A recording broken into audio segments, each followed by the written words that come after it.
Hey there, Skeleton Key here. Welcome back to my channel, and welcome to Vlogmas Day 5. And today I'm going to talk about the Goodreads Choice Awards. Today is the last day of voting in the final round, and I think I talked a little bit in my blog on Goodreads about my voting in the opening round, and some of the things I voted for didn't make it through. At least one thing did. But I'm just going to go through and make my predictions for what is going to win. And I'll point out what I voted for. I didn't vote in very many categories. And I usually don't, because I usually don't read a whole lot of new things in a year. Or at least if I do, they're kind of obscure. I read a lot of indie stuff and things that just, they don't hit the bestseller lists, even though I'm sure some of them should. But for better or worse, I end up not reading very many things in time to vote for them. I am not going to go through and read all of the finalists because I figure if this interests you, you're already familiar. You've already looked at the lists. You already know what's on them. This is just going to be my predictions. And some of them are just wild guesses, because some of these categories I'm amazed. In some of the categories that I even read heavily in, I'm like, I've never heard of half of these. So in the fiction category, I have not read any of these finalists. And there are a few that I do have on my TBR for, well, one of them is for next year. But I don't really know enough about any of these. I mean, there's been lots of marketing for Cloud Cuckoo Land. Detransition Baby is one that I'm planning to read for a book club in January. And then there's Dial A for Aunties by Jessie Q. Sutanto, and that's the one I hear the most buzz about. So that's what I'm going to go with for my prediction. Then we have the mystery and thriller category, which, and yeah, I'm always very surprised at how few of these I have actually read in time to vote. And a lot of these I've never even heard of. But the one that seems to be getting the most buzz, and that sounds the most interesting to me, is Arsenic and Adobo by Mia P. Manansala. Historical fiction. I ended up voting for The Lost Apothecary simply because it was the only thing I'd actually read. I didn't hate it at all. I had some issues with it, but I gave it like a solid 3 stars. If I had read any of the others, I might have gone with one of those instead. I don't know. But I was looking through the list, and not very many of them actually sound that interesting to me. So, you know, I voted for The Lost Apothecary, but I'm not... I won't be disappointed if it doesn't win. What I think will win is The Four Winds by Kristen Hanna. I personally am not a fan of Kristen Hanna. I have tried to read The Nightingale, and I thought it was awful. And I will probably finish it at some point, just to see if maybe it was just timing. Who knows? But yeah, I think The Four Winds is gonna win because her fan base, she has a rabid fan base. So next up is fantasy, and I have not read any of these. and I've not heard of most of them. I'm going to guess that A Court of Silver Flames by Sarah J. Maas is going to win, just because so many people are just absolutely crazy about Sarah J. Maas. I don't understand, but...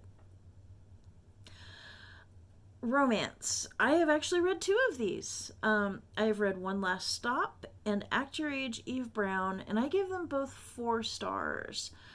I think, and I voted for One Last Stop. I feel like that just kind of edged out Act Your Age, Eve Brown, just a little bit. So Act Your Age, Eve Brown is by Talia Hibbert, and One Last Stop is by Casey McQuiston. And I just liked One Last Stop a little bit better. It was more my vibe. I think, however, that Act Your Age, Eve Brown is going to win. Could be one of the others that I don't know anything about, but I know a lot of people love Talia Hibbert, and they love that series, that trilogy, the Brown Sisters trilogy. So I think that one's gonna win. Science fiction. I'll confess, I have not quite finished A Psalm for the Wild Built by Becky Chambers. I started it last night, the night before, something like that. And I've been reading a little bit here and there, and I am over half done with it now. I went ahead and voted for it because I am just absolutely loving this. And I mean, it's not like I've gotten to any of the others. I mean, I want to read Fugitive Telemetry by Martha Wells, but I just haven't had a chance to get to it. And I'm behind on that series. I love Murderbot, but I'm behind, so I can't vote for that one yet. So I feel confident that I'm gonna love A Psalm for the Wild Built all the way to the end, so I voted for it. What I think will win, however, is Project Hail Mary by Andy Weir. I think he still has a lot of support from The Martian. I think he still has a lot of love from that, even though what was it, Artemis? I think that was the title. Didn't do so well, but I think his Martian fame will carry him through. And in horror, I have not read any of these. I have started My Heart is a Chainsaw by Stephen Graham Jones. I am liking it. I do not feel, however, that I am far enough into it that I can in good conscience vote for it. And I do think that this is going to win. This is my prediction. I mean, yeah, Stephen King is on this list, but it's, from what I understand, it's not really one of his horror titles. It's more of a crime fiction title, so I have a feeling the horror readers are not going to want to vote for that. And, I could be wrong. Another strong contender is Grady Hendrix, who's very popular. And I also have a copy of All's Well, which is on the list. And I have not started it yet. I need to start it tonight and see how far I can get. There's a book club. The Folgers book club is tomorrow night, and we're discussing this. So I need to see if I can at least get far enough tonight and tomorrow to at least get something out of the conversation. But I feel like people all over the place are just talking about Stephen Graham Jones and My Heart is a Chainsaw in particular, and that it's just really getting some amazing press. Even though it does seem to be kind of a polarizing read, I still feel like it's just got that momentum going for it. So that's my prediction, is My Heart is a Chainsaw. In the humor category, I have not read any of these, but my prediction is Where the Deer and the Antelope Play by Nick Offerman, and that's just because it's by Nick Offerman. Not really familiar with his work, and I'm more familiar with David Sedaris, who has a title on here, but I hadn't even heard of this title before reading this list, and I don't know. I have really super mixed feelings about David Sedaris' stuff, and I feel like he's not as popular as he used to be, whereas I feel like Nick Offerman seems to be really popular right now.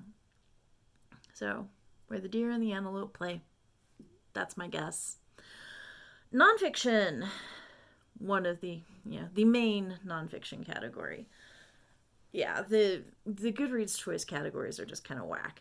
Most of these just don't sound that interesting to me, but I think what is going to win is The Anthropocene, reviewed by John Green. I gather that is his first foray into nonfiction, but it seems to me that he will have a lot of fans following him from the fiction world. And I think that will work in his favor. Let's see. Next up, we've got Memoir and Autobiography. And a lot of these I've never heard of. And a lot of the authors, I'm just like, I vaguely know who they are, but they're not people I follow. And I have no idea who Michelle Zauner is. Zauner? Is that? I can't read my handwriting, sorry. But she wrote Crying in H Mart, which gets a lot of buzz. However, I think Taste by Stanley Tucci is going to take it, because the man seems to be a popularity powerhouse right now. So moving on to history and biography. None of these titles are really speaking to me, but I'm a little familiar with Patrick Radden Keefe's work, and I know the whole Sackler family thing is a hot topic right now. So I'm going to go with Empire of Pain as my prediction. Graphic novels and comics. I feel like there's a chance that the Dune graphic novel might ride on the popularity of the movie that was just released. And that's just a timing thing. But I'm just going to go with my heart here and go In Love in Pajamas by Katana Chetwynd. I've never actually read one of her collections, but this is one that I think I will probably seek out, because I really enjoy the comics that I read, just here and there on the web. And then poetry, and I went ahead and voted for this, and then I decided, well, maybe I should go listen to it again. So I downloaded the recording of The Hill We Climb by Amanda Gorman. It was only a couple dollars. And but that's the one with the foreword by Oprah, and I just downloaded it, listened to it. It's like not even 10 minutes long, and I feel like this category is going to, if any voters who don't normally look at the poetry category actually go in and look at it, and then they'll see Amanda Gorman and, the inaugural poem, and they'll remember, oh yeah, I heard that. I'll vote for it. I think it's gonna win. Okay, I'm bumping up against memory issues, so zip through this. So poetry, The Hill We Climb, Amanda Gorman. YA fiction, I'm betting Firekeeper's Daughter by Angeline Booley. Angeline, I think. Again, can't read my handwriting. Dang it. I also think that's going to get debut novel. YA fantasy, I think Rule of Wolves by Leigh Bardugo. It's Leigh Bardugo. And then middle grade and children's, I think it's going to be Daughter of the Deep by Rick Riordan, just because it's Rick Riordan. And I'm out of memory. So, yeah, please let me know what are your predictions, and yeah, so please like and comment and subscribe, and see you around.